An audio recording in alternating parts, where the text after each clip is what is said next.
Istri lu 1 kali 24 jam di rumah. Kebayang gak betapa stresnya istri lu?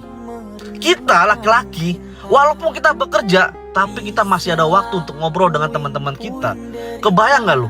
Ketika waktu lu libur, lu malah gak ada waktu untuk keluarga lu. Lu lebih mementingkan kawan-kawan lu. Lu lebih mementingkan hobi-hobi lu. Di mana otak kita, bro?